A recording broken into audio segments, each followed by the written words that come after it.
Hi guys, this is my first peperomia, and this is a Peperomia Obtusifolia Variegata, or variegated, or variegation. The different names in the end with the variegated. It's just different terms for that, but it means the same. The variegation is specifically called Golden Gate, and this is what she looks like. When I got her, she was in a 4-inch pot, and there were actually 2 of them. I just transplanted her about maybe 2 minutes ago. So these were actually 2 plants that I got from Lowe's, and I just combined both of them. I wasn't really sure if I was going to be able to do that today, but I did. And I thought they were going to be in like their own separate pots, but it seems like they can fit together. And from all my research from people who've owned peperomias, this specific kind of peperomia, because supposedly peperomias, different varieties can have different needs, but majority is just that the light is pretty much the same. It's just, I guess, some peperomias are hardier than others. I am not an expert in peperomias. This is my first one, as I've said. I have just been given so many different kinds of information. So if you guys can explain that, I hope I'm doing the right one with this one. But this one is probably the most common. You can find this in like a grocery store.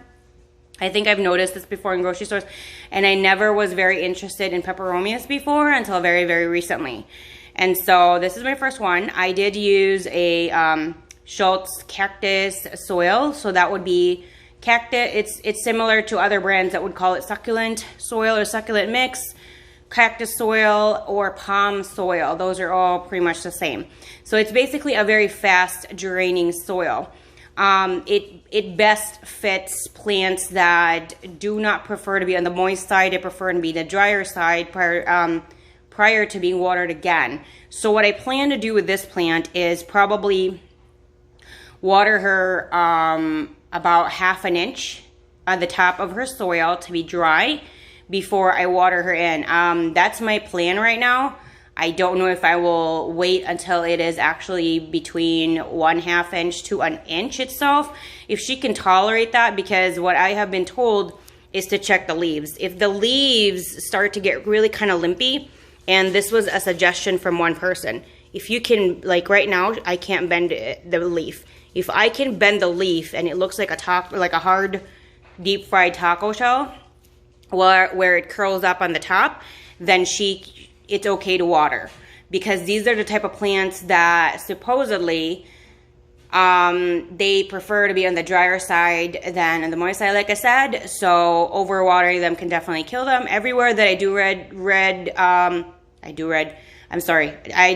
read online is that I am dyslexic, so I'm sorry about that, and I've also had multiple TBIs or concussions, so sometimes the words can jumble up. Anyway, everywhere that I did read was that was very consistent of the #1, I guess, problem of people who have never owned peperonias or do own peperonias, but they don't know how to take care of them, is they tend to get to be overwatered.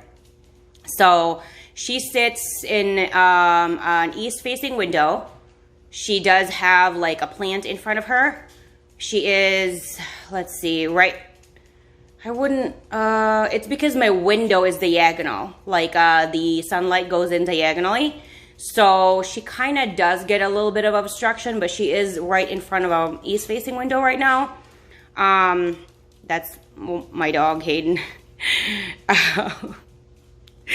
Anyway, oh gosh. So anyway, that's what I plan to do, to wait until the top 1/2 inch to 1 inch is going to be dry. And also when, let's just say it's about 1/4 inch, I will check the leaves. When it becomes 1/2 inch, I will check the leaves as well. And if it's not ready yet, if it is about 1 inch for this particular, I mean, there are 2 plants, so I have to check, then I will know by then how often I do need to water. You know what I mean?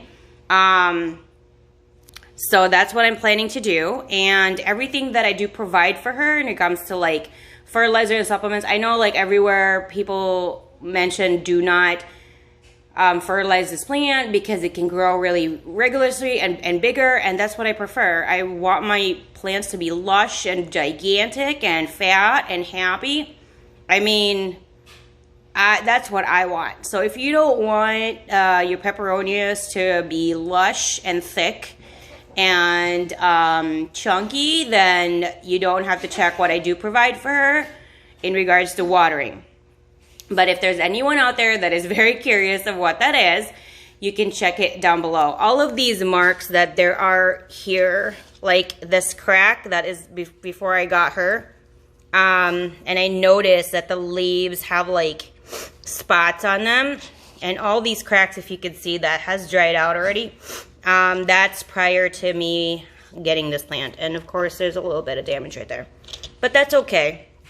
I'm just more focused on getting this particular plant to thrive and not really going to think about that. I actually like keeping those because it reminds me of how far they've gone, and I can, you know, be proud of myself and give myself a pat on the back and be like, look at the newer leaves versus when you got them first. They are happy, they're thriving. I think it like kind of boosts my confidence in being a plant parent. So anyway, that's it for now. Again, if you want to talk about this particular plant, let me know down in the comment section. I love hearing from you guys all the time. If there's anything else that I missed, let me know down in the comment section.